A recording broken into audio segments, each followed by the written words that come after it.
الحمدللہ وکفا والصلاة والسلام علی عبادہ الذین اصطفیٰ خصوصاً علی افضلہم وخاتم النبیین محمد الامین وعلی آلہ واصحابہ اجمعین. اعوذ باللہ من الشیطان الرجیم. بسم اللہ الرحمن الرحیم. قال اللہ عز وجل فی کتابہ الکریم وقال الذی اشتراه من مصر لامرأته اکرمی مثواه عسى ان ينفعنا او نتخذه ولدا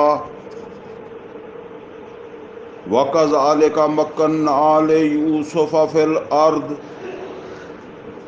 وَلِنُعَلِّمَهُ مِن تَأْوِيلِ الْأَحَادِيثِ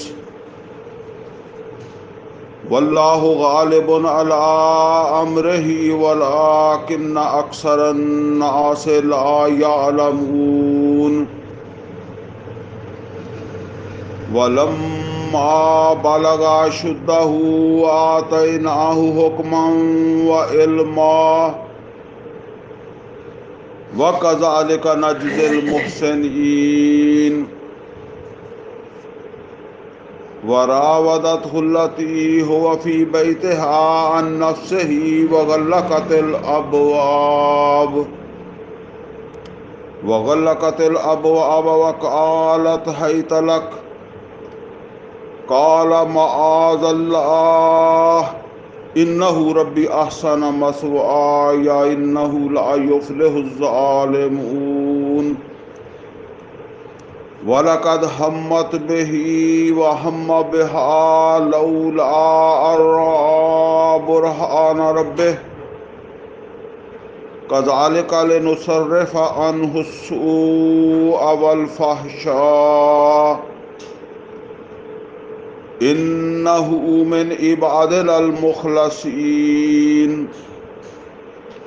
وَاسْتَبَقَ الْبَابَ وَقَدَّتْ قَمِيصَهُ مِن دُبُرٍ وَأَلْفَ يَا سَيِّدَهَا لَدَى الْبَابِ قَالَتْ مَا جَزَاءُ مَنْ أَرَادَ بِأَهْلِكَ سُوءًا إِلَّا أَن يُسْجَنَ أَوْ عَذَابٌ أَلِيمٌ. قال هي راودتني عن نفسي وشهد شاهد من أهلها إن كان قميصه قد من قبل فصدقت وهو من الكاذبين وإن كان قميصه قد من دبر فكذبت وهو من الصادقين. فلما رأى قميصه قد من دبر قال إنه من كيدكن إن كيدكن عظيم. يوسف أعرض عن هذا واستغفري لذنبك إنك كنت من الخاطئين. صدق الله العلي العظيم. ربی اشرح لی صدری ویسر لی امری واحلل عقدۃ من لسانی یفقہوا قولی. اللہم ارنا الحق حقا وارزقنا اتباعہ وارنا الباطل باطلا وارزقنا اجتنابہ. آمین یا رب العالمین. عزیز دوستو، اس وقت میں نے سورہ یوسف کی آیت نمبر 21 سے لے کر آیت نمبر 29 تک جو آیات ہیں ان کی تلاوت کی ہے. اس سے پہلے ہم سورہ یوسف کی 20 آیتیں پڑھ چکے ہیں اور یہ 20 آیتیں ہم نے 2 درسوں کے اندر جو ہے وہ پڑھی ہے. آج سورہ یوسف کا ہمارا تیسرا درس ہے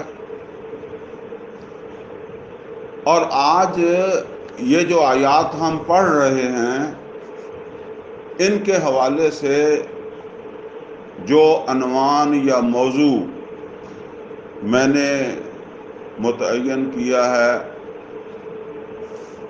وہ ہے یوسف علیہ السلام کی پاک دامنی اور عدل و انصاف کی ایک عمدہ مثال۔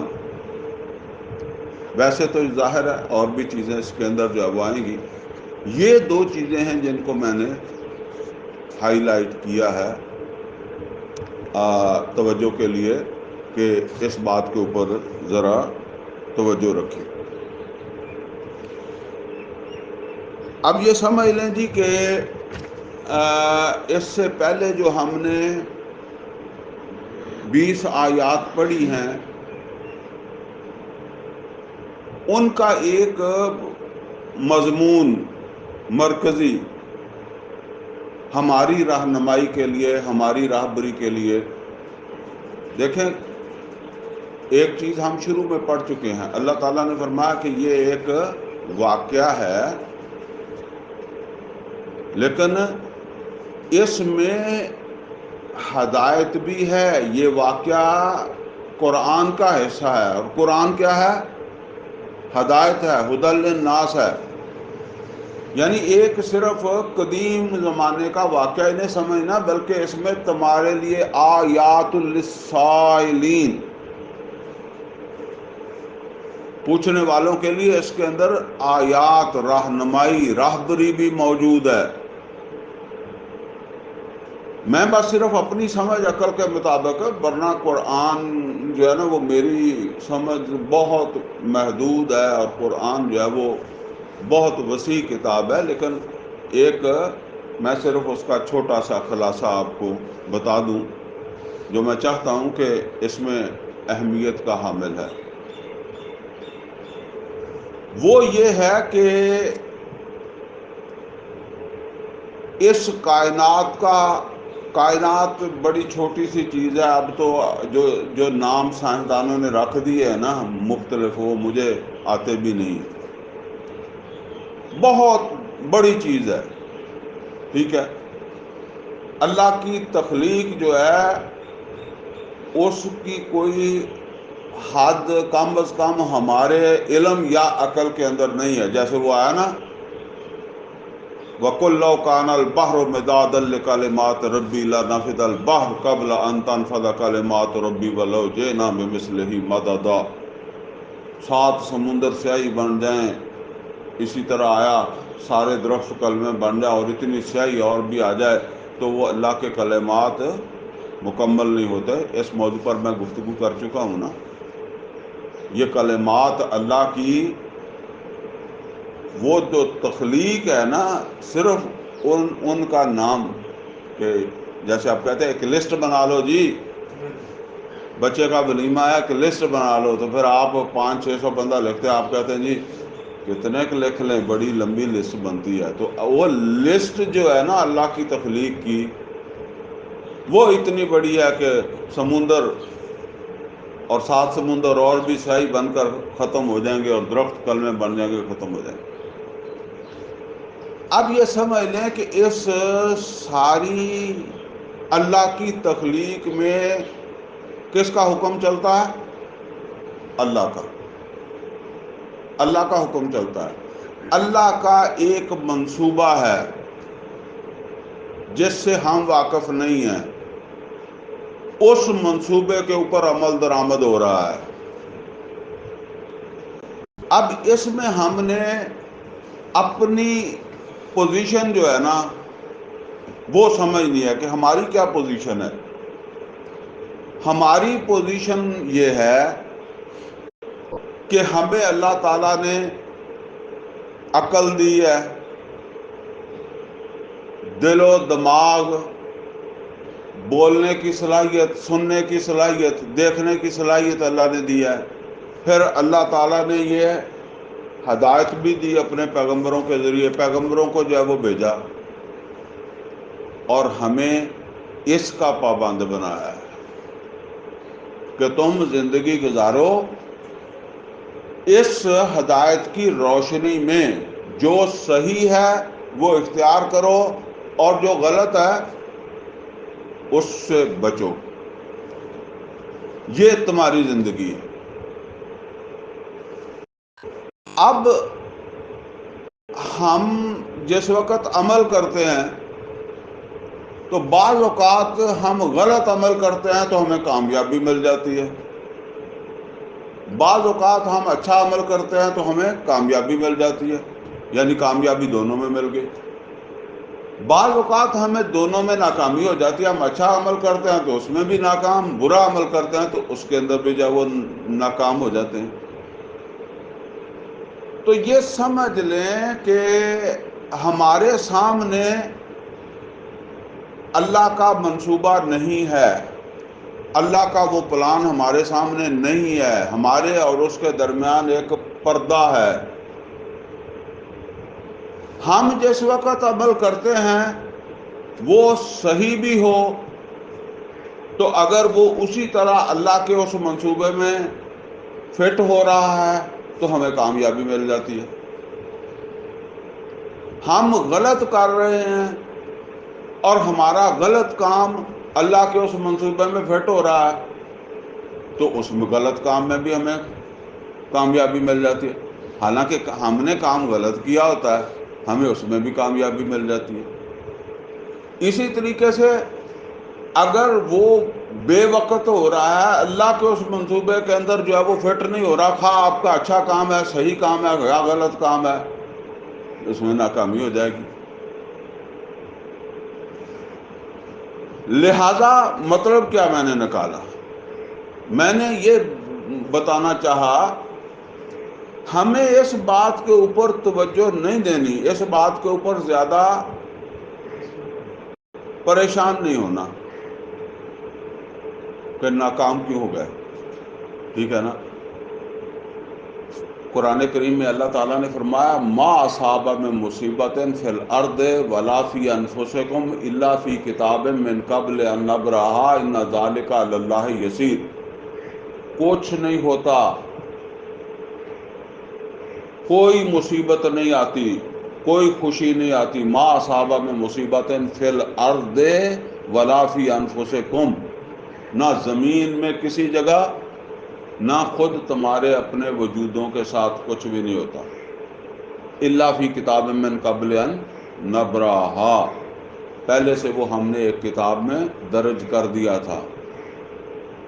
لکی لا تأسوا علی ما فاتکم ولا تفرحوا ان ذلک علی اللہ یسیر، اور یہ پہلے سے اللہ تعالیٰ کے لیے اس کو جان لینا یا اس کو درج کر لینا، ان ذلک علی اللہ یسیر۔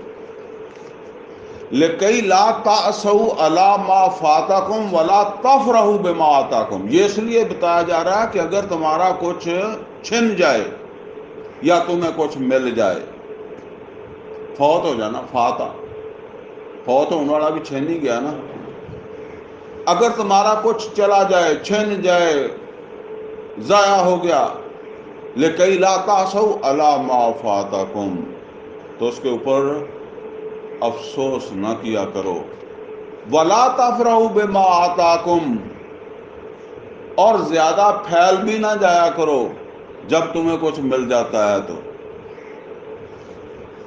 لکی لا تأسوا علی ما فاتکم ولا تفرحوا بما آتاکم واللہ لا یحب کل، بہرحال یہ آگے کے الفاظ کچھ اس وقت گڑبڑ ہو رہے ہیں، تو مطلب اس کا یہی ہے کہ جو زیادہ خام خواہی زیادہ ہی پھیل جائے، میں بڑا کامیاب ہو گیا، مجھے بڑا کچھ مل گیا، تو یہ اللہ کو ایسے لوگ پسند بھی نہیں، ٹھیک ہے نا، اترانے والے پسند بھی نہیں۔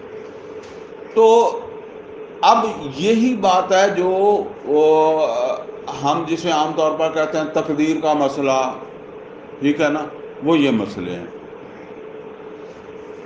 ہوتا اصل میں کیا ہے، ہوتا یہی ہے کہ ہمیں کامیابی مل جائے تو ہم خوش ہوتے ہیں، ناکامی ہوتا ہے افسوس کرتے ہیں، ٹھیک ہے نا۔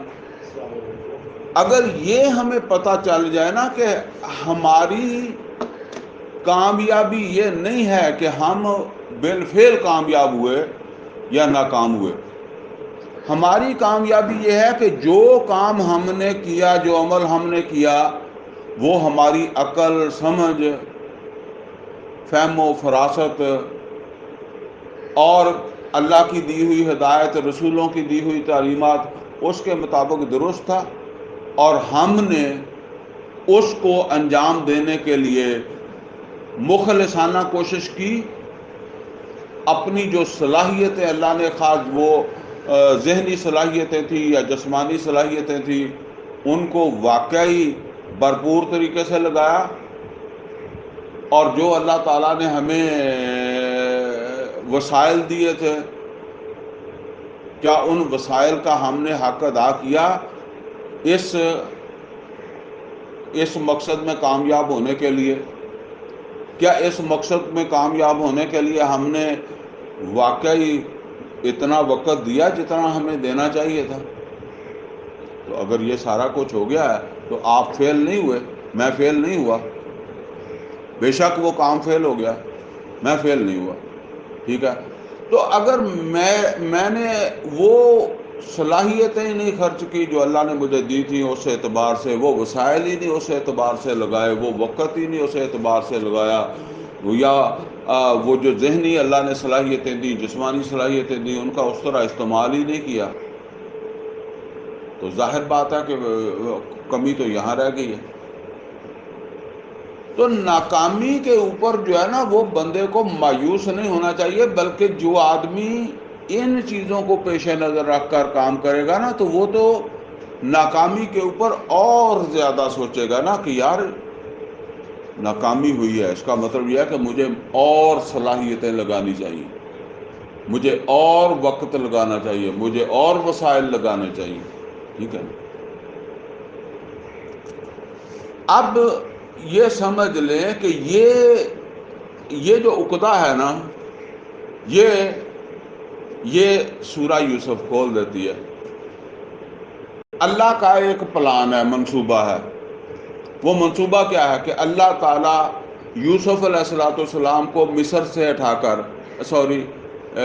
کنعان سے اٹھا کر، یعنی ایک بدویانہ ماحول، دیہاتی، آپ یہ سمجھ لیں کہ چولستان کے رہنے والے ہیں، ایک کوئی خاندان،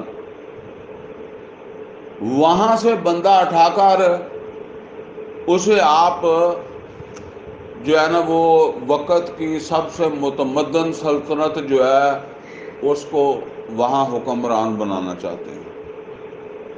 ٹھیک ہے نا.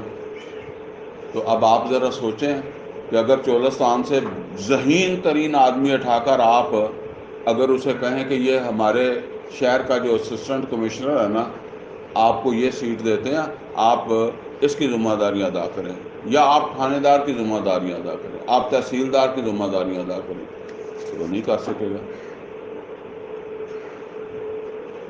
ایک حکمرانی جو ہے وہ کوئی آسان کام ہے؟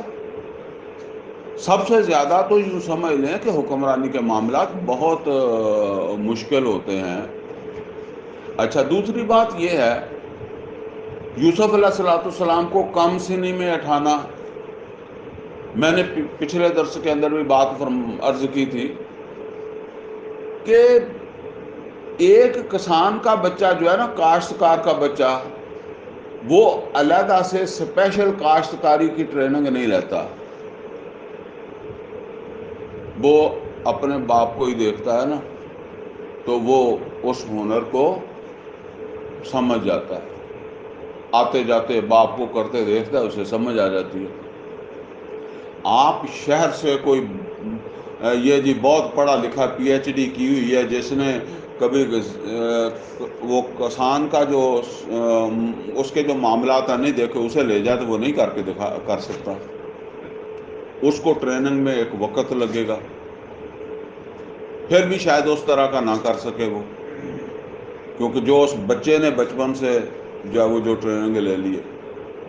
اسی طرح دوسرے معاملات ہیں. سیاستدان جو ہے، اس کے بچے کو سیاست کی ٹریننگ نہیں لینی پڑتی. ہم تو خیر باہر بیٹھ کر کہہ دیتے ہیں نا کہ جی یہ باپ ہے تو بیٹا بھی آگے سیاستدان بن گیا. سیاستدان اس لیے بن گیا کہ اس نے اپنے گھر میں دیکھا ہی ماحول یہ ہے، اسی کی اس کی تربیت ہوئی ہے. اس کو تیرے شعبے کی تربیت نہیں ہے، اس کو تربیت ہی اس شعبے کی ہے، لہذا اس کے لیے پھر عام طور پر وہی ترجیح والا ہوتا ہے جس کو وہ جانتا ہے۔ اب یوسف علیہ السلام کی یہ تربیت جو ہے وہ درکار تھی، اور پھر بچپن میں تو اللہ تعالیٰ نے انہیں پہنچانا تھا ایک ایسے گھرانے میں جو اس متمدن سلطنت جو تھی نا، اس میں کسی ایسے کوئی ایسا گھرانہ ہو جس کا حکمرانی کے اندر جو ہے وہ عمل دخل ہو، اس کی کوئی حیثیت ہو، تاکہ یوسف علیہ السلام جو ہے وہ اس گھر کے اندر جو ہے وہ رہ کر وہاں کے جو معاملات ہیں ان کو جو ہے وہ دیکھ کر طور طریقے حکمرانی، یا آپ یہ سمجھ لیں کہ جو بھی حکمرانی کے داؤ پیچ ہیں، جو بھی اس حوالے سے سیکھنے والی چیزیں ہیں، اس کو جو ہے وہ سیکھ لیں۔ میں کئی دفعہ یہ بات عرض کیا کرتا ہوں کہ آپ دیکھیں، اگر یعقوب علیہ السلام اپنے بیٹے کو لے کر جاتے نا عزیز مصر کے پاس کہ میں نے اپنے بیٹے کو جو ہے وہ حکمرانی کی ٹریننگ دینی ہے، تو اسے اپنے گھر میں رکھ لیں، تو آپ کیا سمجھتے ہیں ایسا ہو سکتا ہے؟ ایسا ہو ہی نہیں سکتا۔ بڑے ہو کر لے جاتے تو پھر تو کوئی بات ہی نہیں تھی، ٹھیک ہے نا۔ اب اللہ نے وہاں لے کر جانا ہے، تو اب اس میں اللہ کے اس پروگرام میں کون کون استعمال ہو گیا؟ نمبر 1 یوسف علیہ السلام کے بھائی، نمبر 2 قافلے والے، نمبر 3 عزیز مصر۔ کیا تینوں جو تھے ان میں سے کسی کا بھی ارادہ تھا کہ یوسف علیہ السلام کو ہم ایسی تربیت دینا چاہتے ہیں کہ یہ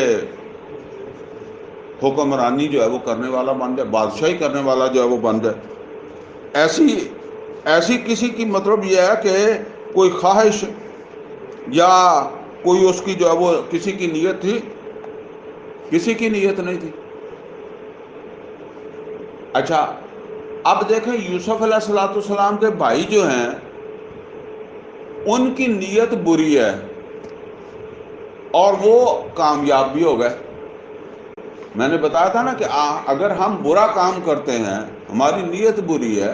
اب دیکھیں نا کہ ایک آدمی ہے، ایک بچے کو اپنے گھر سے اٹھا کر جو ہے وہ پہلے تو قتل کا ارادہ رکھنا، پھر پھینک کے آ جانا، تو یہ جرم ہے۔ ان کو اس جرم میں کامیابی بھی مل گئی۔ دراصل یہ کامیابی کس کی ہے؟ یہ اللہ کے اس منصوبے کی کامیابی ہے، ٹھیک ہے نا۔ اچھا، پھر آگے وہ جو قافلے والے ہیں انہوں نے آ کر جو ہے وہ یوسف علیہ السلام کو جو ہے وہ اٹھایا ہے، تو انہوں نے کوئی اس لیے تو نہیں اٹھایا نا کہ ہم کو یوسف کے خیر خواہ ہیں، انہوں نے تو یہی کہا کہ چلے ہم ویسے ہی سوداگر ہیں، یہ بھی مال ہے، چلے کچھ آرانے اس کے بھی مل جائیں گے ہمیں، تو اس لیے لے گئے اور انہوں نے وہ بیچ بھی ڈالا، ٹھیک ہے نا۔ منصوبہ کس کا تکمیل پایا؟ اللہ کا، کیونکہ اللہ لے جانا چاہتا تھا۔ اسی طریقے سے آگے عزیزہ مصر جو ہے اس نے اس کو خریدا ہے، ٹھیک ہے نا۔ تو اس نے اس وجہ سے تو نہیں خریدا کہ یہ اللہ کا منصوبہ ہے جی میں اس کو تکمیل کر دوں۔ اس نے تو آگے ہم پڑھیں گے تو اس کے ذہن میں جو بات آئی وہ وہاں آ جائے گی۔ اس نے یعنی وہ تکمیل کر دی، ٹھیک ہے نا۔ وہاں وہی ٹھکانا تھا ایسا جہاں وہ جو ہے وہ طور طریقے حکمرانی سیکھ سکتے تھے، تو وہاں پہنچ گئے۔ اب بات یہ ہے کہ دیکھیں یوسف علیہ السلام کے بھائیوں کا اگرچہ نیت خراب ہے، عمل بھی غلط ہے، لیکن ان کا یہ غلط عمل کامیابی سے ہمکنار ہوا، اور وہی کامیابی اللہ کے منصوبے میں فٹ آ گئی. پھر وہ جو قافلے والے تھے ان کا عمل غلط تھا، چوری کا مال سمجھا اور اسے جا کے وہاں بیچا، لیکن ان کو اپنے مقصد میں کامیابی ہوئی. لیکن منصوبہ کس کا کامیاب ہوا؟ اللہ کا. آگے عزیز مصر نے کچھ اپنے خیالات اس کے تھے کہ جی چلیں مجھے یہ اس طرح کام دے گا یا یہ اس کا مجھے فائدہ ہو جائے گا، اور منصوبہ کس کا کامیاب ہو گیا؟ اللہ کا. بس یہی نقطہ اکثر و بیشتر سمجھ نہیں آتا ہم کو، ٹھیک ہے نا. اور یہی نقطہ ہے جو سورہ کہف کے اندر ہم نے وہ موسیٰ علیہ السلام اور خضر کا وہ جو سلسلہ ہے نا، اب وہ خضر جو ہے وہ کیا کر رہا ہے؟ وہ کشتی توڑ رہا ہے، تو موسیٰ علیہ السلام اس کو روک رہے ہیں کیونکہ غلط کر رہا ہے، ٹھیک ہے نا. اسی طریقے سے وہ بچے کو قتل کر رہا ہے تو موسیٰ علیہ السلام احتجاج کر رہے ہیں. اب یہی شریعت کہتی ہے، اللہ نے جو ہدایت ہمیں دی ہے اس کا تقاضا یہی ہے. اسی طرح جب اس نے وہ دیوار بنائی ہے تو اس پر بھی اس نے احتجاج کیا. اب دیکھیں اگر وہ خضر پردہ نہ ہٹاتا تو یہ ایک معمہ ہی رہتا نا.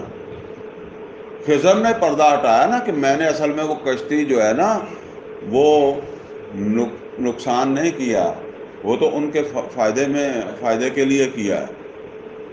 اور بچہ جو ہے وہ میں نے قتل تو کیا ہے، لیکن وہ بچہ جو ہے نا وہ حقیقت میں ان کے لیے ان کو نقصان سے بچایا ہے میں نے.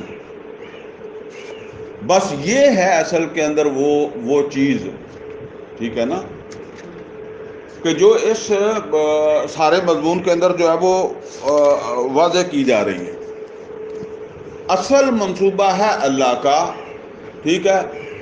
اس میں کوئی مسلمان بھی استعمال ہو رہا ہے، کوئی کافر بھی ہو رہا ہے، سمجھ کے یہ نہ سمجھیں کہ صرف. اور یہ جو اب چونکہ یہ تو اللہ تعالیٰ نے ہمیں رہنمائی کے لیے پردہ ہٹا دیا نا، ٹھیک ہے. اگر پردہ نہ ہٹا، اگر آپ ذرا دیکھیں وہ سورہ کہف کے اندر یہ واقعات بیان نہ ہوتے تو موسیٰ تو ساری زندگی پریشان ہی رہتے نا، یار پتہ نہیں کہ یہ کون سا علم تھا اس کے پاس، بندے مارندہ علم سے گئے دیکھو. تو وہ تو اس کے ذہن میں تو یہ خلش ہی رہتی نا. اب جو ملنا ہے وہ ملنا ہے نیت پر. وہ جنہوں نے اٹھا کر کنویں میں پھینکا تھا ان کی کیا نیت تھی؟ جنہوں نے جا کر مصر میں جا کر قافلے والوں نے بیچا تھا نا، ان کی کیا نیت تھی؟ اور وہ عزیز مصر نے کیسے نیت سے اس کو خریدا تھا؟ اب اگر ہم ایسے سوچنے لگ جاتے ہیں نا جب تقدیر کی بات آتی ہے، اچھا جی وہ اگر یوسف علیہ السلام کے بھائی جو ہے وہ کہتا ہے کہ ہم نہ پھینکتے تو یہ جا کے دیکھتا کیسے جاتا مصر، یا قافلے والے سوچتے کہ اگر ہم نہ اٹھا کے لے جاتے تو پھر یہ کیسے پہنچتا؟ عزیز مصر تو پھر کہہ ہی سکتا ہے کہ میں نہ خرید کے لاتا تو اس نے تو گلیوں میں رول جانا تھا نا کہیں نہ کہیں. تو بس یہ ہے جی اصل کے اندر جو ہے وہ بات جو یہاں بھی سمجھائی گئی. بس اب ان آیات کو پڑھ لیں. وَقَالَ الَّذِي اشْتَرَاهُ مِن مِصْرَ لِامْرَأَتِهِ، کہنے لگا وہ شخص جس نے اس کو مصر کے اندر جو ہے وہ خریدا تھا، یعنی وہ عزیز مصر خرید کے لے آیا نا، تو وہ آ کر کہنے لگا اپنی بیوی سے، لِامْرَأَتِهِ اپنی بیوی سے کیا کہنے لگا؟ اکرمی مثواہ، اسے عزت کے ساتھ رکھنا ہے. کیوں بھلا؟ یوسف علیہ السلام کی حیثیت کیا ہے؟ غلام ہے نا، خرید کر لایا ہے نا. تو آپ کو پتا کہ نوکر کی کیا حیثیت ہوتی ہے؟ تو نوکر سے بھی سمجھ لیں کہ بہت زیادہ نیچے حیثیت غلام کی ہے. نوکر تو پھر بھی جو ہے وہ آپ کو کہہ سکتا ہے کہ جی ٹھیک ہے آپ جو جتنا میں نے کام کیا ہے نا اس کی مجھے تنخواہ دے دیں تو کل سے آپ اپنا کوئی دوسرا نوکر ڈھونڈ لیں. لیکن غلام کے پاس کوئی اختیار نہیں ہے کہ وہ آپ کو کہے کہ میرا کام آپ کو پسند نہیں ہے تو میں جا رہا ہوں، نہیں جا سکتا۔ اچھا، اب وہ آ کر اپنی بیوی کو بتا رہا ہے کہ میں اگرچہ اسے خرید کر ہی لایا ہوں لیکن اس کے ساتھ سلوک اچھا کرنا ہے، اکرمی اکرام، اس کو اچھے طریقے سے رکھنا ہے۔ اب کیوں، وہ وجہ آگے بتا رہا ہے، اکرم مسواہ عسا ان ینفعنا، عین ممکن ہے یہ ہمارے لیے نفع بخش ثابت ہو جائے۔ اچھا، یہ کیسے اس نے اندازہ لگایا؟ کہتے ہیں نا کہ جی فلاں بندہ بڑا بردم شناس ہے۔ یہ بھی ایک چیز ہے نا، ہر بندے کو نہیں سمجھ آتی۔ آخر جو اس مقام تک پہنچا ہے تو اس کے اندر کچھ صلاحیت تو تھی نا، تجربہ بھی اس کا جو ہے تھا۔ پھر اس نے جب بچے کو دیکھا یوسف علیہ السلام کو، تو وہ ہماری پنجابی زبان کے اندر کہتا ہے گن کچھ گن وہ بھی دیکھے، کچھ خوبیاں اس کے اندر بھی جو ہے وہ دیکھی کہ یہ بچہ جو ہے نا وہ عام بچوں کی طرح نہیں ہے، یہ منفرد ہے۔ اسی وجہ سے اس نے اس کو جو ہے وہ خریدا۔ تو وہ اچھا، یہ کوئی آدمی یہ سمجھے کہ جی اس نے کہا کہ جی ہم اس کو مہنگا بیچ لیں گے، نہیں، مہنگا بیچنے کا مطلب نہیں ہے۔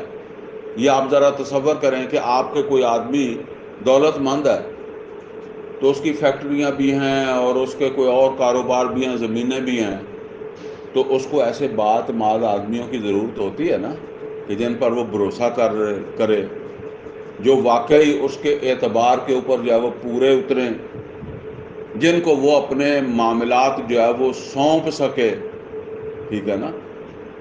تو اس طرح کی اس کے ذہن کے اندر جو ہے وہ بات آئی نا کہ بھئی اس کو، یہ جب ہم اس کو کم سے نہ پال لیں گے اس طریقے سے تو یہ ہمارے لیے کام کرے گا، ہمارے بڑے بڑے جاگیریں ہیں یا اس زمانے کے حساب سے جو بھی بزنس ہوں گے ہمارے، وہ بزنس ہیں، وہ سنبھالے گا، اس میں صلاحیت ہے۔ تو ہو سکتا ہے، اس نے کہا کہ عین ممکن ہے یہ ہمارے لیے بڑا نفع بخش ثابت ہو جائے۔ اور دوسری بات کیا ہے، او نتخذہ ولدا، یا ہم اسے اپنا بیٹا بنا لیں۔ اب دیکھیں یہ قدرت اللہ کی ہے کہ اللہ اس کو، یوسف علیہ السلام کو وہاں لے کر گیا جہاں ان کی اولاد نہیں تھی، بیٹا نہیں تھا۔ ورنہ آپ ذرا سوچیں کہ اگر بیٹا ہوتا تو پھر تو ظاہر ہے بیٹا بے شک اتنی صلاحیتوں کا مالک نہ بھی ہوتا تو اس کی ترجیح بیٹا ہی ہوتی نا، غلام یا نوکر تو نہیں ہو سکتی تھی نا۔ تو اب آپ دیکھیں کئی دفعہ یہ تجربہ آپ نے دیکھا ہوگا، بعض اوقات کسی آدمی کی اولاد نہیں ہوتی تو وہ اپنی بہن یا بھائی کا کہتا ہے کہ جی آپ اپنا بچہ مجھے دے دیں۔ اس وقت پتہ ہے کس طریقے سے لے کے آتا ہے، ہمارا تو سب کچھ اس کے لیے ہے، یہ جو بچہ لے کر جا رہے ہیں نا، ہماری تو ساری دنیا یہی ہے، ہمارا گھر ہے، جائیداد ہے، سب کچھ اس کے لیے ہے، ہم اسے بہت اچھا رکھیں گے۔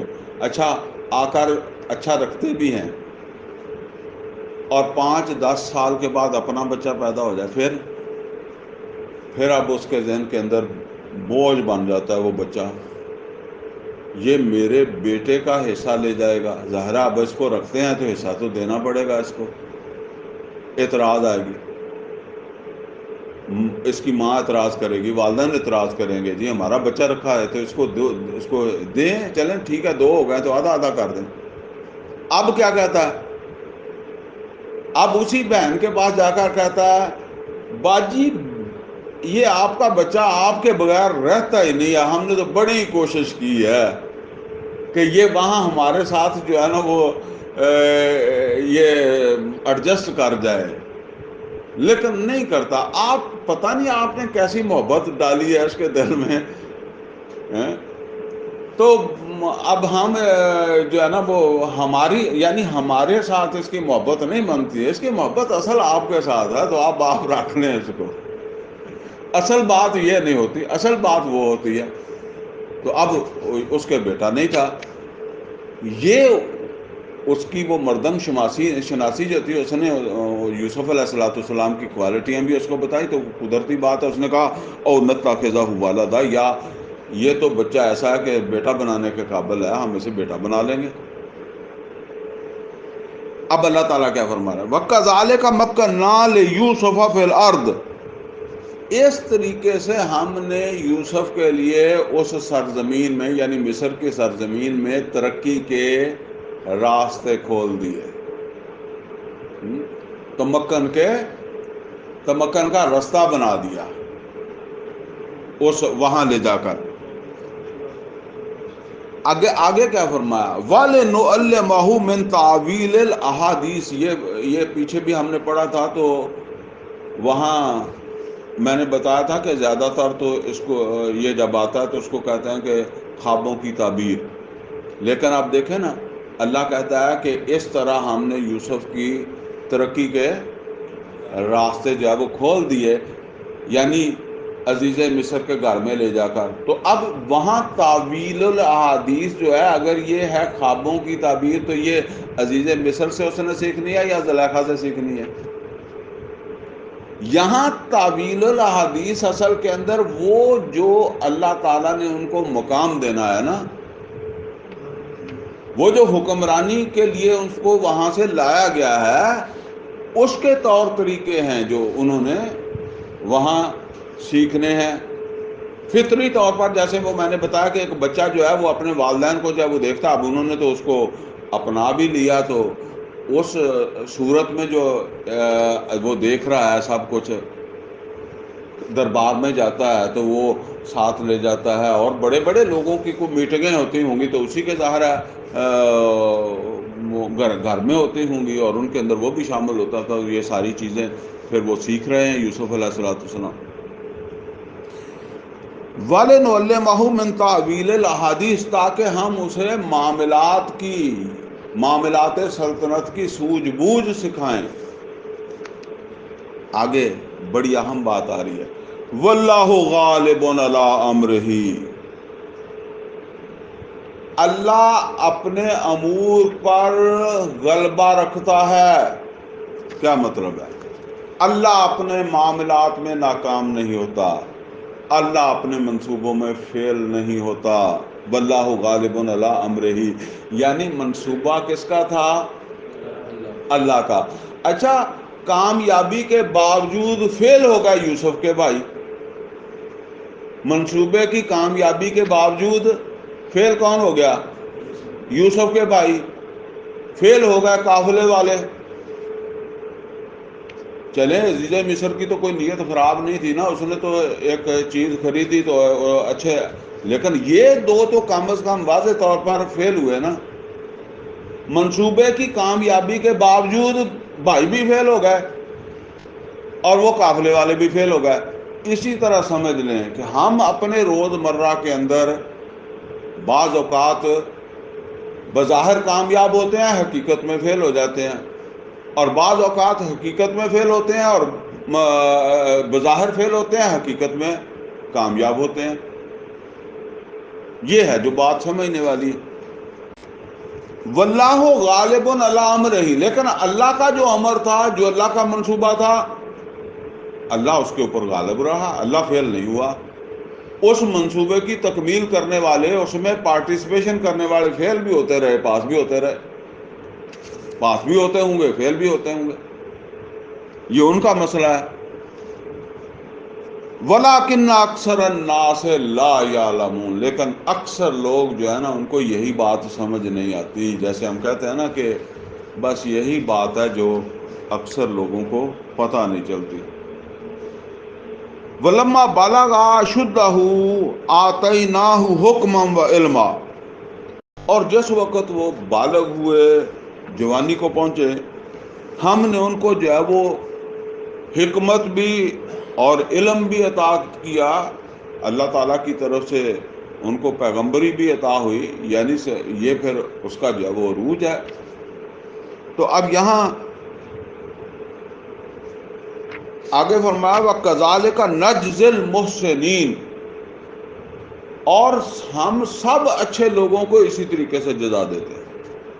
محسنین، یہاں یہ صرف یوسف کی بات نہ سمجھو، جو بھی محسنین ہیں ہم ان کو اسی طرح عزت دیتے ہیں، جزا دیتے ہیں، ٹھیک ہے نا۔ اب اگر آپ یہ سمجھیں کہ ان کے اوپر کوئی پریشانی آتی ہی نہیں، پریشانی تو آئی، کنویں میں ان کو پھینکا گیا، پھر ان کو غلاموں کی طرح لے جایا بھی گیا، پھر ظاہر بات ہے کہ وہ کسی کے گھر میں بھی وہ رہے ہیں، تو یہ ہو سکتا ہے، لیکن اینڈ جسے کہتے ہیں نا، اینڈ یہ ہے کہ پھر اللہ تعالیٰ فرماتا ہے کہ ہم اسی طرح عزت دیتے ہیں، کذالک نجزی المحسنین۔ اچھا، اب آگے بات آئی ہے، اب یوسف علیہ السلام کم سنی میں وہاں اس گھر میں گئے ہیں اور اب ہو گئے ہیں بالغ، تو یہاں ایک اور کہانی شروع ہو گئی۔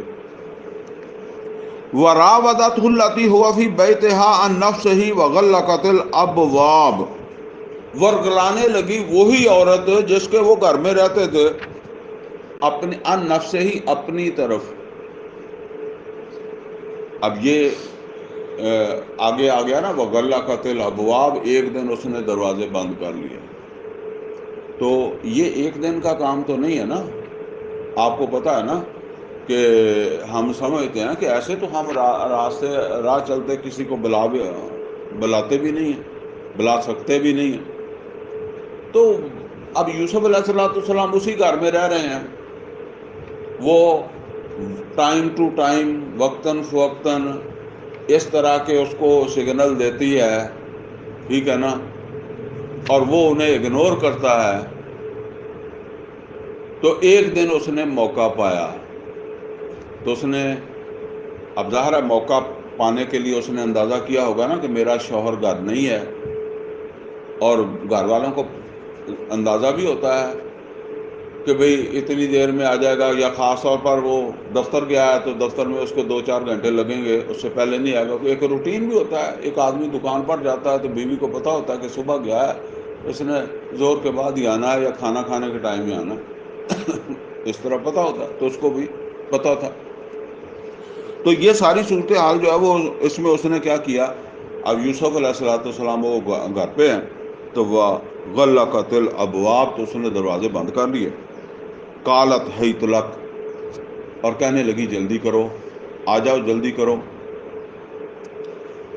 اب یوسف علیہ السلام کیا کہنے لگے، قال معاذ اللہ، تو یوسف علیہ السلام کہنے لگے اللہ کی پناہ، انہ ربی احسن مثوایا، وہ میرا رب ہے جس نے مجھے یہ بہترین، مطلب یہ ہے کہ ٹھکانہ دیا ہے۔ اچھا، یہ رب کے جو، یہ سمجھ لیں عربی زبان کے اندر رب آقا کے لیے بھی آ سکتا ہے، بلکہ اسی صورت میں بادشاہ کے لیے بھی رب کا لفظ آیا، کہیں جب آئے گا تو میں آپ کی توجہ کرا دوں گا اگر آپ کے ذہن میں یہ بات رہے گی، تو بادشاہ کو بھی رب کہا گیا۔ ویسے جو لوگ عرب ممالک میں جاتے ہیں نا، تو یہ کئی جگہ پر تو لفظ کفیل استعمال ہوتا ہے اور کئی جگہ پر ارباب کا لفظ استعمال ہوتا ہے، ٹھیک ہے نا، رب کی جمع ارباب ہوتا ہے، وہ بھی استعمال ہوتا ہے، تو یہ چونکہ ہمیں زیادہ پریشانی ہو جاتی ہے نا کہ جو اس کو رب کہہ دیا، ٹھیک ہے نا، تو بہرحال وہ آقا جو ہے عربی میں اس کو بھی رب کہا جاتا ہے، لیکن یہ جو منصوبہ ہے، اس منصوبے میں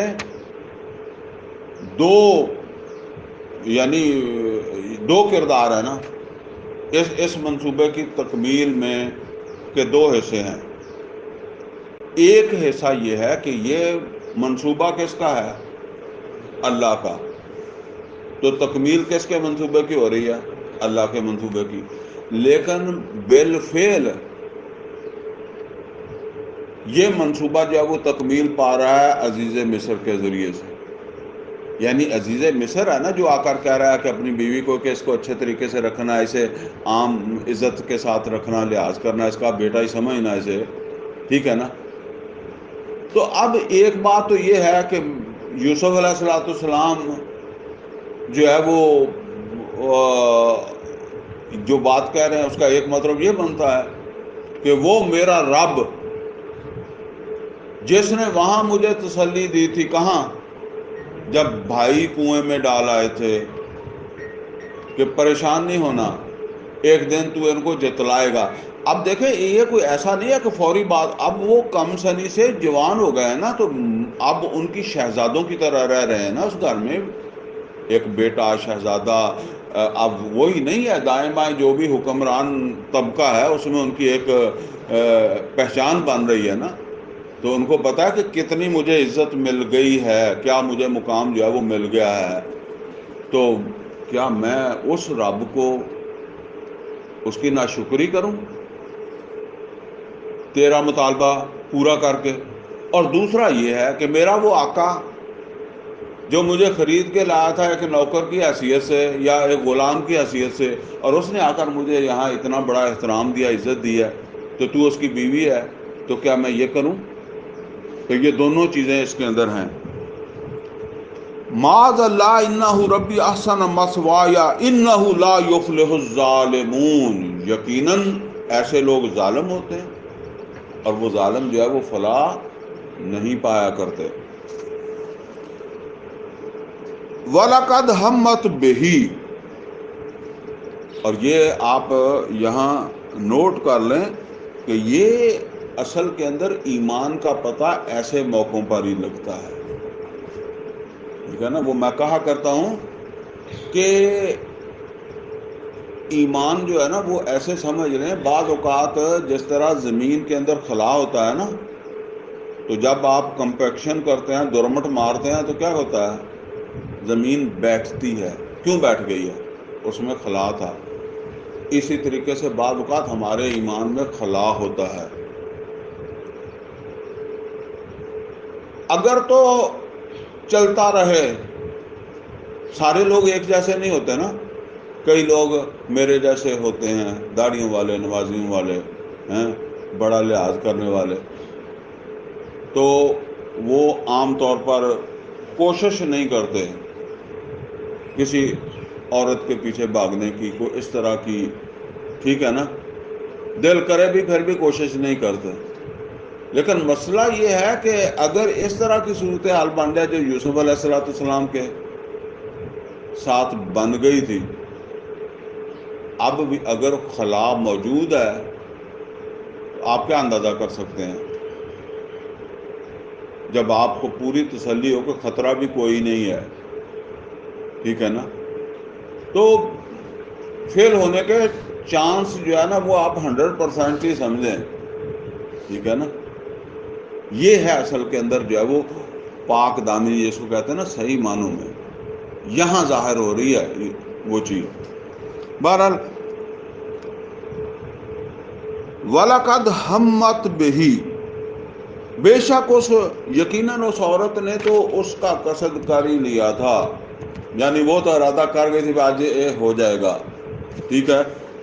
وَهَمَّ بِهَا، اور ہو سکتا ہے یوسف علیہ السلام بھی ایسا سوچتے، ٹھیک ہے، لیکن آگے فرمایا لولا ارا برہان رب، دیکھیں یہ اتنا مشکل کام ہے، اللہ بھی کہہ رہا ہے کہ اگر یوسف نے اپنے رب کی برہان نہ دیکھی ہوتی۔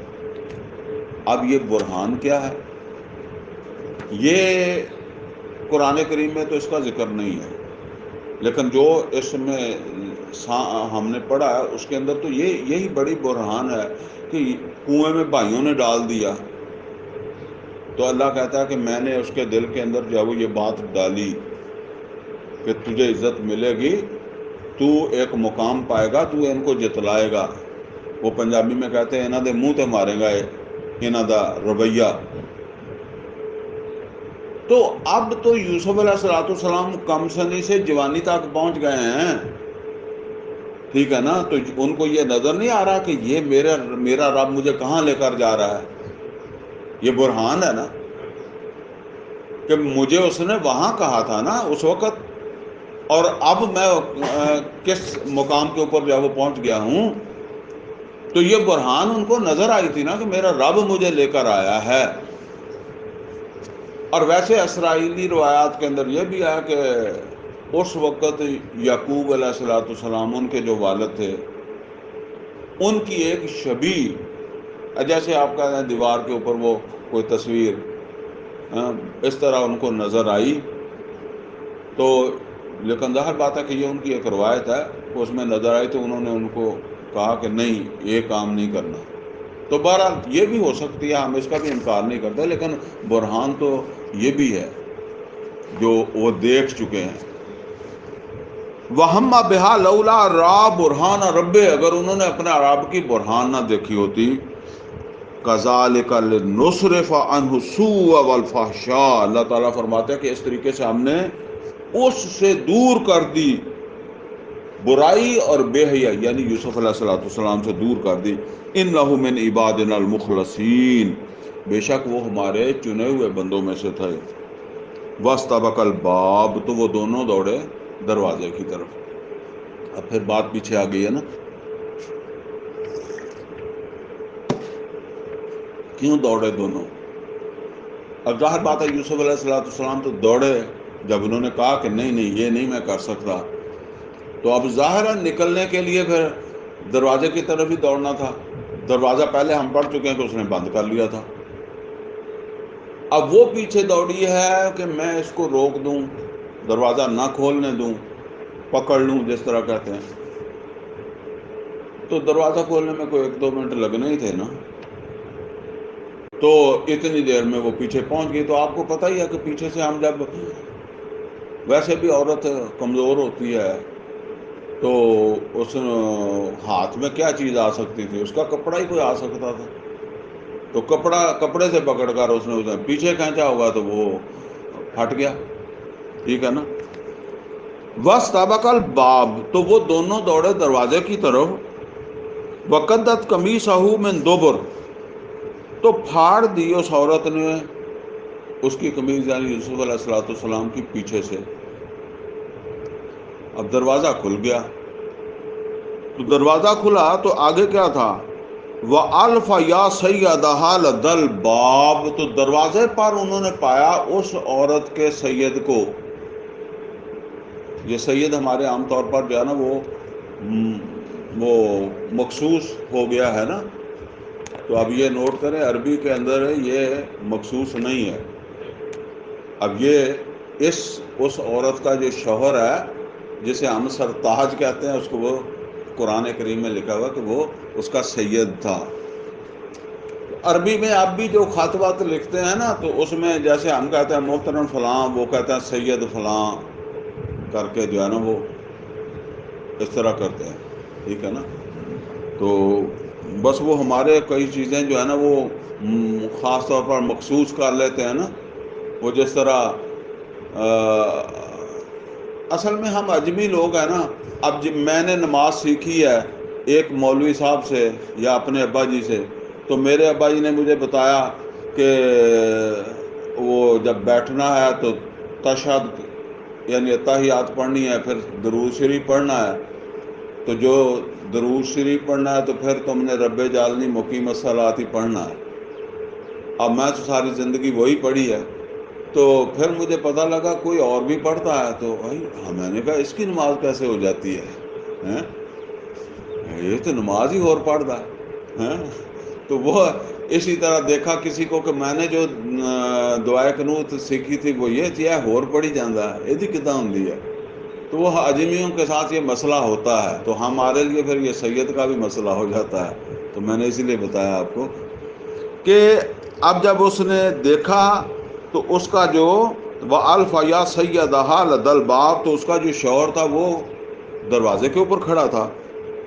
قالت، تو وہ عورت کہنے لگی، اب وہ عورت جو تھی ظاہر بات ہے کہ جو بھی وہ کرنا چاہتی تھی وہ یہ تو نہیں کہ اپنے وہ عورت شوہر جو ہے، شوہر کا ایک مقام بھی ہے، ٹھیک ہے نا۔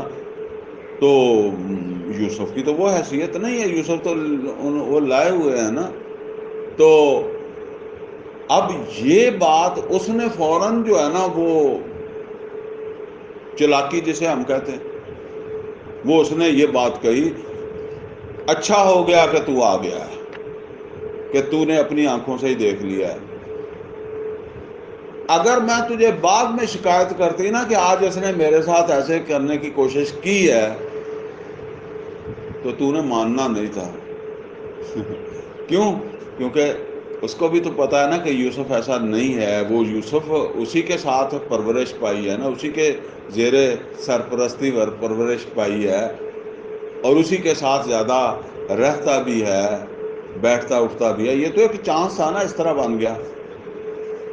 تو ظاہر بات ہے کہ اگر آپ کو اعتماد ہے تو پھر آپ کا دل نہیں مانتا نا۔ تو اس نے کہا کہ اگر تو آنکھوں سے نہ دیکھتا تو نے میری بات کا اعتبار نہیں کرنا تھا، اچھا ہو گیا کہ تو آ گیا، اپنی آنکھوں سے تو نے دیکھ لیا کہ یہ یہاں کیا ہو رہا ہے یا کیا صورتحال بنی ہوئی ہے۔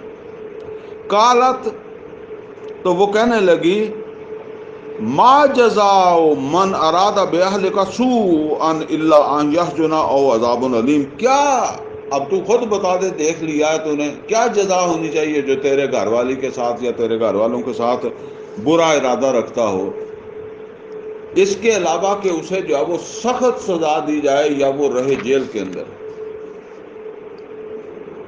اب یوسف علیہ السلام پھنس گئے، تو یوسف علیہ السلام پھر کہنے لگے، کالا، تو یوسف علیہ السلام نے کہا، ہی راودتنی عن نفسی، یہ غلط کہہ رہی ہے، یہی مجھے اپنی طرف ورگلا رہی تھی۔ ہی راودتنی عن نفسی، اب وہ جیسے کہتے ہیں کہ پھر فیصلہ کی ہوئے، وہ عورت کہندی ہے کہ یہ زیادتی کرنے کی کوشش کر رہا تھا، یوسف علیہ السلام کہہ رہے ہیں کہ نہیں، یہ مجھے ورگلا رہی تھی۔ تو اب آگے بات آ رہی ہے، اور اسی میں یہ بات بھی ہے، مطلب یہ ہے کہ بات خود بخود نکلتی ہے۔ وہ تو اگر اپنے دفتر گیا تھا تو اس نے تو آنا تھا، جیسے گیا دکان پر تو آئے گا زور ٹائم۔ تو کئی دفعہ ایسا ہوتا ہے کہ کوئی آپ کا مہمان آ گیا بھاولپور سے، لاہور سے، وہ دکان پہ آ گیا، تو گھر والے تو جانتے ہیں کہ آپ آئیں گے زور پر، تو اب آپ نے کہا کہ یہ مہمان گھر میں جانے والا ہے، یعنی اس نے کو 2-4 دن آپ کے گھر میں رہنا ہے، ٹھیک ہے نا، تو اب آپ اسے زور تک دکان پر نہیں بٹھاتے، آپ کہتے ہیں کہ چلیں جی ذرا گھر چلتے ہیں، ایک تو چائے پلا دیں گے، تینوں چھڈ کے میں واپس آ جاؤں گا، آپ وہاں آرام کریں۔ تو یہ سبب بن گیا کہ وہ اس کے ساتھ جو ہے وہ اٹھ کے گھر آ گیا۔ تو کالا، یوسف علیہ السلام نے کہا، ہی راودتنی عن نفسی، یہی مجھے اپنی جانب ورگلا رہی تھی، وشہد شاہد من اہلہا، وشہد شاہد من اہلہا، یہ بہت اہم جگہ آ گئی ہے جی، یہاں کچھ بڑی اہم بات ہے جو میں نے آپ کے سامنے رکھنی ہے، جو آپ نے توجہ پوری اس پر کرنی ہے۔ یہ میرے اس موضوع کا دوسرا پوائنٹ آ گیا ہے، بس ویسے بھی آگے اینڈ ہی ہے، لیکن یہ بات ذرا بڑی امپورٹنٹ ہے، اس کو ذرا توجہ سے سن لینا۔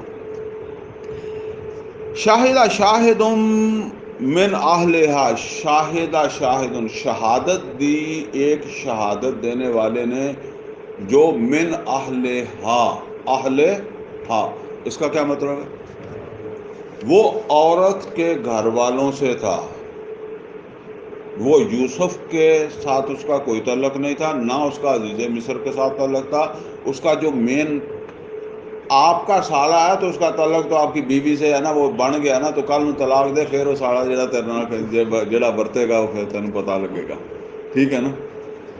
تو وہ اصل تو اس کا تعلق کس کے ساتھ ہے؟ اس عورت کے ساتھ۔ یہ اہم بات ہے، میں جو اس وقت آپ کو جس کی طرف توجہ دلانا چاہ رہا ہوں۔ اچھا، اب جب اس کے اہلہا، تو اہلہا میں اہل و عیال، یا آپ یہ سمجھ لیں کہ اہل خانہ میں کون ہوتا ہے؟ آپ کا بھائی تو نہیں ہوتا، مطلب یہ ہے کہ یہ آپ کا گھر ہے نا، آپ کا گھر ہے، تو آپ کی بیوی، آپ کے بچے، اس کو ہی کہتے ہیں نا اہل خانہ۔ بھائی کا تو اپنا خانہ علیحدہ بن گیا نا، دوسرے کا علیحدہ بن گیا۔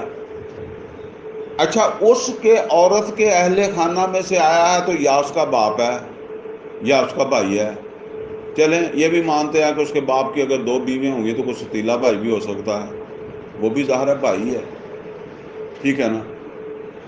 عورت کے اہل خانہ سے آیا ہے تو یا اس کا باپ ہے یا اس کا بھائی ہے، سکا ہے یا ستیلا ہے، جو بھی سمجھ لیں آپ. یہاں تو بس اتنا ہی بتایا کہ وہ اس کے اہل خانہ میں سے تھا. اس نے گواہی دی. کیا گواہی دی؟ شاہدہ شاہد من اہلہا، تو گواہی دی ایک گواہ نے جو اسی عورت کے اہل خانہ میں سے تھا.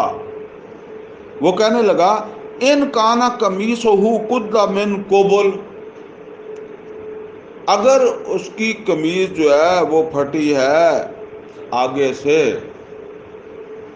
فصدقت، تو عورت سچی ہے، وہو من الکاذبین، تو وہ جھوٹا ہے، یعنی یوسف علیہ السلام جھوٹ بول رہے ہیں، یہ عورت سچی ہے.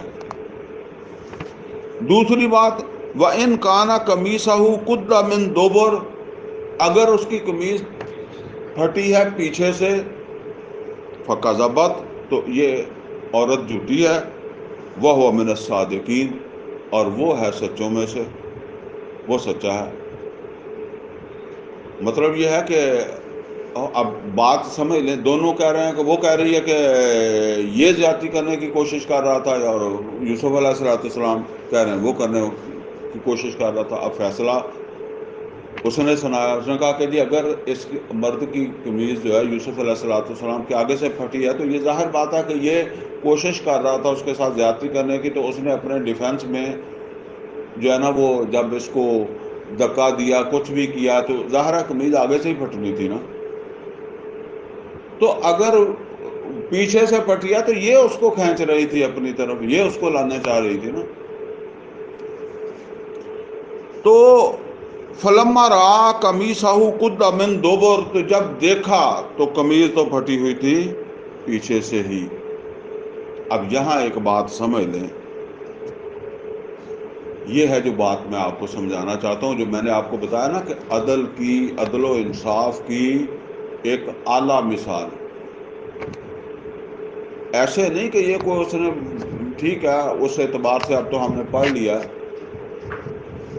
شاید عام طور پر ذہن میں نہیں بھی آتی، لیکن جو بات میں بتانا چاہتا ہوں، میں نے کسی کو کہنا نہیں ہے، لیکن ہر آدمی سوچے اپنی جگہ، اگر میری بیٹی کے ساتھ آپ کی بیٹی ہو، میری بہن ہو، آپ کی بہن ہو، میری ماں ہو، آپ کی ماں ہو، میرا باپ ہو، آپ کا باپ ہو، میرا بیٹا ہو، آپ کا بیٹا ہو، تو آپ کون سی گواہی دیں گے؟ میں کہتا ہوں کہ اگر آپ کو 10,000 میں سے ایک بھی مل جائے تو پھر بھی وہ پنجابی کہندے چھج پتا سے، پھر بھی بڑی بات ہے. میں نے اسی لیے بتایا تھا کہ اس کے گھر والوں میں سے ہے کہ راہ جاندہ بندہ گل کر دیندا، وہ دی گل نہیں ہے گی. اچھا، اب اس میں ذرا یہ آپ سوچیں، اس نے قرآن پڑھا ہوا تھا جس نے گواہی دی، اس نے تورات پڑھی تھی، تورات تو نازل ہی بعد میں ہوئی ہے، یہ واقعہ پہلے کا ہے، ٹھیک ہے. وہ کسی رسول کو نہیں مانتے تھے، وہ بت پوجنے والے تھے، ان کے اپنے بت بنائے. عزیز مصر کا اپنا بت، وہ جس کو زلیخا کہتے ہیں اس کی بیوی کا اپنا بت، بادشاہ کا اپنا بت، ہو تو بہت زیادہ بت بنائے ہوئے تھے انہوں نے، بت پرست تھے نا. تو یہ گواہی تو مسلمانوں میں نہیں ملتے. ایک کافر مشرک کتنی بڑی گواہی دے رہا ہے. اچھا، یہ گواہی اصل میں اللہ مسلمانوں سے مانگ رہا ہے. سورہ نساء کی آیت میں بھی آپ کو سنا رہا ہوں، ذرا دھیان سے سننا. سورہ نساء کی بعد میں جا کے پڑھ بھی لینا، آیت نمبر 135 ہے، سورہ نساء 135 نمبر آیت. فرمایا یا ایہا الذین آمنو، ذرا میں نے ٹھہر ٹھہر کے آپ کو چونکہ سمجھانا چاہ رہا ہوں نا تو تھوڑی تھوڑی کر کے پڑھوں گا. یا ایہا الذین آمنو، اے ایمان والو، حکم کیا دیا جا رہا ہے؟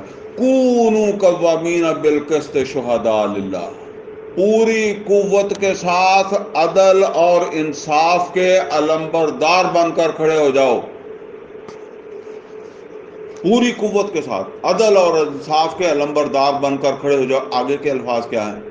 وَلَوْ عَلَىٰ أَنفُسِكُمْ، وَلَوْ عَلَىٰ أَنفُسِكُمْ، اگرچہ عدل کرنے سے خود تمہیں نقصان پہنچ جائے، وہ عدل تمہارے خلاف جاتا ہو، تمہیں سنگسار ہونا پڑتا ہو، تمہیں پھانسی لگنی ہوتی ہو،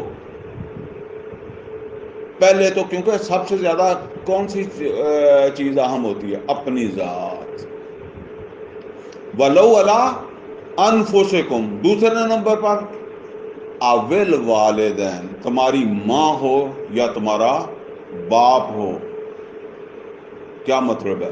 تمہاری ماں کو سزا ہوتی ہو، تمہاری ماں پر الزام لگتا ہو، تمہارے باپ پر الزام لگتا ہو، یا ایھا الذین آمنوا کونوا قوامین بالقسط شہداء للہ ولو علی انفسکم او الوالدین، والدین میں دونوں آ گئے نا، آگے والاقربین، کوئی بھائی، کوئی بہن، کوئی قرابت دار، کوئی ہمسایہ، کوئی دوست بیلی پھٹے چڑھتا ہو، پھانسی لگتا ہو، ٹھیک ہے نا، اس پر جرم ثابت ہوتا ہو، تم پوری قوت کے ساتھ، طاقت کے ساتھ عدل اور انصاف کے علمبردار بن کر کھڑے ہو جاؤ۔ یا ایھا الذین آمنوا کونوا قوامین بالقسط شہداء للہ ولو علی انفسکم او الوالدین والاقربین۔ آگے ان یکن غنیا او فقیرا، اگر وہ غنی ہے، غنی کسے کہتے ہیں؟ دولت مند، فقیرا فقیر، اگر وہ جو تمہارے عدل سے متاثر ہوگا، جس کے اوپر کوئی الزام آئے گا یا جس کے اوپر کوئی سزا آئے گی، جو پھٹے چڑھے گا، وہ امیر ہے یا غریب ہے، ان یکن غنیا او فقیرا۔ اچھا ہوتا کیا آتا ہے؟ ہم کہتے ہیں یار بندہ بڑا عزت دار سگا، تو میں اگر گواہی دیتا تو اس کی عزت چلی جانی تھی، میں نے اس کی عزت بچا لی، ٹھیک ہے نا۔ یا پھر کیا کہتا ہے کہ یار بندہ تو پہلے ہی مریا سگا، کمزور سی، غریب سی، ٹھیک ہے، تو اور الزام لگ جاتا، اور سزا ہو جاتی، اور دباؤ میں آ جاتا، یا بعض اوقات حسد ہو جاتا ہے۔ مثال کے طور پر ایک دولت مند ہے، اس کی چوری ایک غریب آدمی کر لیتا ہے، تو آدمی کہتا ہے کہ حسد کی وجہ سے چل انہوں کی فرق پہنتا ہے، یعنی وہ تو امیر ہے نا، اس کو کیا فرق پڑتا ہے۔ تو یا بعض اوقات یہ ہوتا ہے کہ ایک طرف کوئی طاقتور آ گیا ہے، دوسری طرف کوئی کمزور آ گیا، تو آدمی کہتا ہے یار طاقتور کے ساتھ کھڑے ہو جاؤ، ٹھیک ہے نا۔ ان یکن غنیا او فقیرا فاللہ اولا بہما، اولا بہما، فاللہ اولا بہما، اللہ تم سے زیادہ ان کا خیر خواہ ہے۔ تم امیر کی خیر خواہی کرتے ہو کہ یہ بے عزت ہو جائے گا، تم غریب کی خیر خواہی کرتے ہو کہ یہ پہلے مرا ہوا ہے، میری گواہی سے اور مر جائے گا۔ فرمایا ان یکن غنیا او فقیرا فاللہ اولا بہما فلا تتبع الہوی، قطعاً اپنی خواہش نفس پہ نہ چلنا، فلا تتبع الہوی ان تعدلوا، کہ تم عدل نہ کر سکو، یعنی تمہاری ماں آ گئی، باپ آ گیا، بہن آ گئی، بھائی آ گیا، کوئی امیر آ گیا، کوئی غریب آ گیا، تو قطعاً ایسا نہ ہو کہ تم عدل نہ کر سکو۔ آگے فرمایا ان تلووا او تعرضوا، اگر زبان کو مروڑو گے یا اعراض کرو گے۔ بعض اوقات اتنا ہوتا ہے نا کہ آدمی گول مول بات کرتا ہے، یعنی کلیئر نہیں کرتا، چلو کر تو دیتی ہے جی، لیکن منڈا منڈا جنہوں کہتے پا دیتا ہے، پنجابی چ کہتے ان تلووا او تعرضوا، فَإِنَّ اللَّهَ بِمَا تَعْمَلُونَ خَبِيرًا، تو جو تسی کر رہے ہو، جو تم کر رہے ہو، اللہ اس سے خبردار ہے۔ یہ کن کو حکم ہے جی؟ ایمان والوں کو۔ تو کہاں سے یہ، کہاں رہتے ہیں یہ ایمان والے؟ کتنے آپ نے دیکھے ہیں؟ پہلے تو اپنا ہی جائزہ لے لیں کہ کہ میں یہ کر سکتا ہوں، یا میں نے کتنی دفعہ جو ہے وہ اس کو نظر انداز کیا ہے۔ اچھا پھر آپ یہ دیکھیں کہ یہ مثال کہاں سے مل رہی ہے؟ بت پوجنے والوں سے، ٹھیک ہے نا؟ اور آج اس طرح کی مثالیں اگر آپ کو مل جائیں گی تو آج بھی آپ کو انہی کے اندر ملیں گی، مسلمانوں میں نہیں ملیں گی۔ آپ جاپان میں جائیں، آپ امریکہ میں جائیں، آپ یورپ میں جائیں، اسکینڈینیوین کنٹریز میں جائیں، وہاں آپ کو یہ مثالیں ملیں گی نا۔ یہ بات نوٹ کر لیں، یہ تو اس نے جو عمل کیا ہے نا، بس اتنی بات ہے کہ اس نے قرآن یہ نہیں کہا کہ میں قرآن کے حکم پر عمل کر رہا ہوں، تو عمل تو وہ اللہ کا جو تقاضا ہے وہی کر رہا ہے نا۔ دیکھیں اگر جاپان کے اندر ملاوٹ نہیں کرتے تو وہ کس کا حکم ہے؟ اللہ کا۔ وہ یہ نہیں کہتے کہ ہم اللہ نے منع کیا تو ہم ملاوٹ نہیں کرتے، اللہ نے منع کیا تو ہم کام نہیں تولتے، اللہ نے منع کیا تو ہم جھوٹ نہیں بولتے، ٹھیک ہے نا؟ سمجھ گئے؟ ہم کہتے ہیں کہ اللہ نے جھوٹ سے منع کیا اور جھوٹ بولتے ہیں، ہم کہتے ہیں اللہ تعالیٰ نے ملاوٹ سے منع کیا اور ملاوٹ کرتے ہیں، ہم کہتے ہیں اللہ تعالیٰ نے شراب سے منع کیا تو شراب پیتے ہیں، جھوٹ بولتے ہیں، عدل و انصاف کی بات نہیں کرتے، اور دنیا کے اندر ذلیل بھی اسی وجہ سے ہیں۔ ان کی ترقی کا سبب بھی یہی ہے۔ میں جو بات کہتا ہوں نا جی، وہ بات عام لوگوں کو سمجھ نہیں آتی، یہ بات نوٹ کر لیں۔ دنیا کی ترقی آپ کی نمازوں پر، داڑھیوں پر نہیں ہونی، نہ ہوتی ہے۔ آپ حفظ کر لیں، آپ سجدے کر لیں، آپ پورے پاکستان کو مدرسہ بنا دیں، جب تک آپ کے معاملات درست نہیں ہوتے، دنیا کی ترقی کا تعلق جو ہے نا وہ معاملات کی درستگی سے ہے۔ وہ لوگ، ان لوگوں کے معاملات درست ہیں، لیکن وہ یہ نہیں کہتے کہ ہم اللہ کی وجہ سے اپنے معاملات ہم نے درست کیے ہوئے ہیں۔ ہم مانتے بھی ہیں پھر بھی خراب ہیں ہمارے۔ ہم اللہ کو مانتے، کوئی آدمی نہیں کہے گا کہ جی اللہ تعالیٰ کہتا ہے کہ ملاوٹ کر لیا کرو، اللہ تعالیٰ کہتا ہے جھوٹ بول لیا کرو۔ تو بات اصل کے اندر جی یہ ہے، آج بھی وہ میں کہا کرتا ہوں، دیکھیں ہم بڑی باتیں کرتے ہیں کہ جی یورپ ایسا، گالیاں دیتے ہیں امریکہ کو بھی، یورپ کو بھی، ادھر ادھر سب۔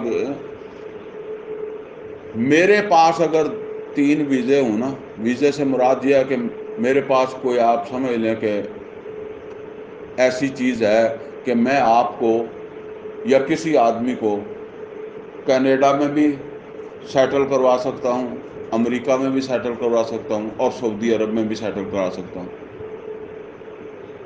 اگر اس معاشرے کے کسی نوجوان کو، ٹھیک ہے نا، اگر میں ان کے سامنے یہ سوال رکھوں نا کہ جی میرے پاس تمہیں سعودی عرب میں بھی سیٹل کروانے کا اختیار ہے، اور تمہیں کینیڈا میں بھی، اور تمہیں امریکہ میں بھی سیٹل کروا سکتا ہوں، اب تم بتاؤ، اور اسے میں فضائل بتاؤں کہ سعودی عرب کے اندر نبی صلی اللہ علیہ وسلم کا روضہ ہے، اور اللہ کا گھر ہے، مکہ نماز پڑھو گے تو 1000 لاکھ نماز کا ثواب ہے، مدینے جا کر پڑھو گے تو 50,000 کا ثواب ہے، تو آپ کو پتہ ہے کہ وہ کون سا ویزا مانگے گا؟ وہ ویزا مانگے گا کینیڈا کا یا امریکہ کا۔ میں اسے پھر یاد دلاؤں کہ یار وہ روزہ تو یہاں ہے، روزہ رسول، تیرا ابا تو مولوی سگا، وہ تو بڑا نمازی تھا، تو وہ کہے گا جی آپ ادھر کا ہی ویزا مجھے دلا دیں، ادھر ہی سیٹل کروا دیں، میں وہاں سے حج کے لیے، عمرے کے لیے آ جایا کروں گا یہاں۔ تو اب یہ آپ کا کام ہے کہ وہ کیا اسباب ہیں وہاں کیا جا کر نمازوں کا ثواب زیادہ ملے گا، وہاں آپ داڑھی زیادہ لمبی رکھ لیں گے، یا وہاں جو ہے وہ کوئی اور ایسا معاملہ ہے؟ صرف یہی چیز ہے، یعنی صرف یہ نماز روزہ والے مسلمان ہیں ہم لوگ، ٹھیک ہے نا؟ اور یہ بھی ہمارے جیسے ہم پڑھتے ہیں وہ، پھر ظاہر بات ہے جس قوم کے اندر ملاوٹ آ جاتی ہے پھر اس کی عبادات میں بھی ملاوٹ آ جاتی ہے۔ تو لیکن یہ سمجھ لیں یہ بڑی اہم بات ہے، اللہ تعالیٰ نے کیا کہا، ان اللہ یامر بالعدل، اور محمد اور رسول اللہ صلی اللہ علیہ وسلم عدل قائم کر کے گئے، عدل قائم کر کے گئے محمد اور رسول اللہ صلی اللہ علیہ وسلم۔ تو وہ عدل کہاں ہے، وہ کس نے قائم کرنا ہے؟ بارہ یہ بات تھی جس کی طرف میں نے آپ کو، یہ بہت بڑی ایک مثال ہے۔ تو فرمایا اب وہ فلما رہا، تو جس وقت دیکھا قمیصہ قد من دبر، تو قمیص پھٹی ہوئی تھی پیچھے سے، قال انہ من کیدکن، او ہونا بندے بعض اوقات بڑیاں تکڑیاں اچھے فیملی دی ہوئے گی نا، ظاہر ہے اس تو بھی کوئی، تو اس نے ڈائریکٹ نہیں، اس نے کچھ کیا، ایک ہوتا ہے نا ڈائریکٹ کہ تو نے چلاکی کی ہے، وہ کہتا ہے قال انہ من کیدکن، یہ تمہاری چلاکیاں ہی ہیں۔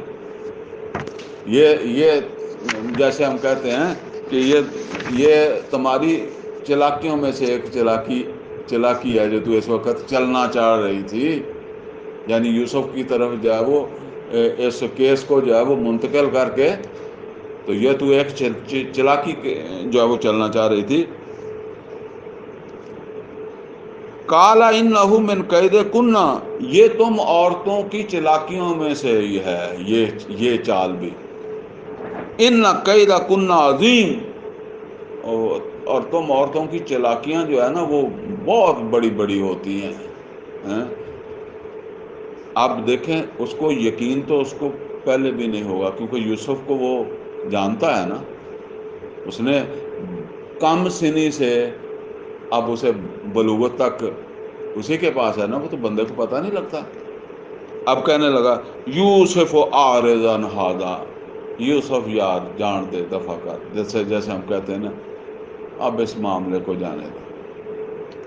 واستغفری لذنبک، تو عورت کو کہا کہ اس سے معافی مانگ، یعنی جس پر الزام لگا رہی تھی اس سے تو معافی مانگ، واستغفری لذنبک، اپنے گناہ کی معافی مانگ، اپنی زیادتی کی معافی مانگ، انکی کنتی من الخاطئین، بے شک خطا کار تو تھی، یہ خطا کار نہیں تھا لیکن تو اپنی خطا کا الزام اس کے اوپر جب وہ لگا رہی تھی۔